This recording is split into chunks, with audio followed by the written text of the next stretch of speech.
everyone, welcome back to Say More About That, where we're working together to end the stigma around mental health. In today's video, I'm going to do a tutorial on a breathing technique called squared breathing. If you like this video, be sure to hit like and subscribe. I upload videos on the first Tuesday and the third Sunday of the month. Today's video was inspired by you guys. I had some messages and comments on my Instagram page talking about anxiety and depression, and I just got a lot of really good feedback on the Take 5 coping skill that I did a few videos back. So I thought, okay, coping skill tutorials are going to be something that you guys seem pretty interested in and that I could do frequently. So check out the playlist for coping skills if you'd like to see more. So first, before we get started on the breathing technique, I wanted to just talk a little bit about what coping skills are. So a coping skill, which I alluded to in my other video, is something that you use to help you get through an emotionally charged situation. So that's kind of different than a self-care skill, which is something that you would do every day or regularly to help maintain a healthy lifestyle. So this is going to be a breathing technique that you can use in the moment when you're feeling stressed, overwhelmed, could be during sadness, could be if you're having a panic attack. These kind of breathing techniques, and there's several out there, are very helpful during those intense emotional situations. The great thing about a coping skill is that it's a very behavioral, it's something that you do, and so you can practice it even when you're not in that emotionally charged situation. And it's actually a very good idea to practice coping skills like breathing techniques even when you're not emotionally charged, so that way that it's easier for you to remember to use it when you are in a situation where you need it. The squared breathing technique, which we'll be learning today, can be used throughout your day. You don't have to be overly emotional to use it. It can help you even for little stressors just throughout your day. It can be used to help with relaxation before you go to sleep or when you're trying to just lower your heart rate for any reason. So let's get to it. The first thing to do with squared breathing is to just notice your breath. Bring your attention to it. Inhaling, exhaling, and notice. When we're in a calm, relaxed state and we're not emotionally charged and upset, our chest tends to rise and fall at a slow, regular rate as we breathe. When we become stressed, upset, scared, or nervous, our breathing changes. Oftentimes, when we're scared, upset, or nervous, our breathing tends to be more shallow and very much in your chest, and it looks something like this.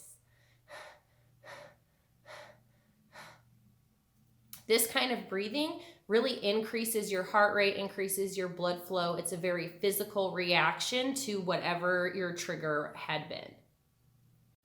What I really love about the squared breathing technique is that it's not just a breathing technique, but it's also a visualization skill. You are to visualize the shape of a square, and then you follow that square in your mind or literally with a finger if that's more helpful. On the inhale, you are to inhale through your nose as if you are smelling a flower. And then you hold your inhale. On the exhale, you breathe out through your mouth as if you're blowing out birthday candles. You should be blowing hard enough that you can hear yourself, like this. Then you hold the exhale.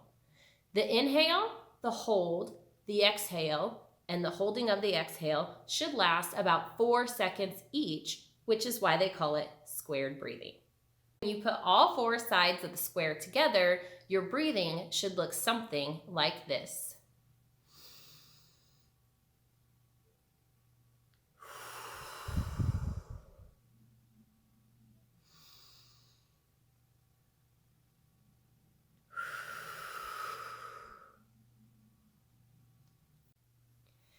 When doing squared breathing, if you visualize or draw the square with your finger, and at the same time be counting in your head to 4 for each of the 4 sides, that's very helpful to stop the spiraled thinking. Oftentimes when we get triggered by something, or anxious or upset, we tend to have thoughts that are just revolving around what our trigger was, and we can't seem to let the thinking go. This tends to increase our heart rate, increase our breathing, and perpetuate this emotional unrest.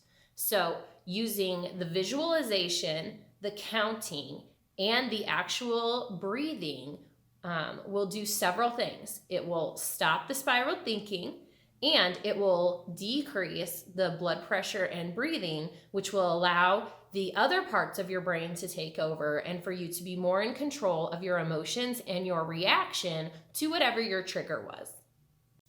Breathing techniques are a very common skill that I use in my practice. A lot of clients I have come to me suffering from stress or anxiety, and a lot of times they want something that they can do. They say, I get overwhelmed and I can't seem to control things, or I have panic attacks. And so breathing techniques are very helpful for all of these situations and can be a real life-changing kind of skill. I teach breathing techniques to almost every single one of my clients who has any kind of stress or anxiety. Breathing is also a very big part of mindfulness. So if you've heard anything or know anything about mindfulness or kind of centering yourself and getting back into your body, having a good toolkit of breathing techniques is going to be very helpful. So I hope you enjoyed this video on squared breathing. I hope you're able to incorporate this technique into your own life. Thank you guys so much for watching this video. Please leave a message in the comments on any other tips and tricks you'd like to learn, any coping skills, any topics that you would like more education around, and I'll be sure to make a video for something you'd like to hear about. Be sure to follow me on all my social media platforms on Say More About That on Instagram, Pinterest, and at saymoreaboutthat.net. Thanks again for watching. Hit like and subscribe. Make sure to ring that bell to get notifications on Say More About That videos. And remember, be kind to yourself, because the world is a better place with you in it.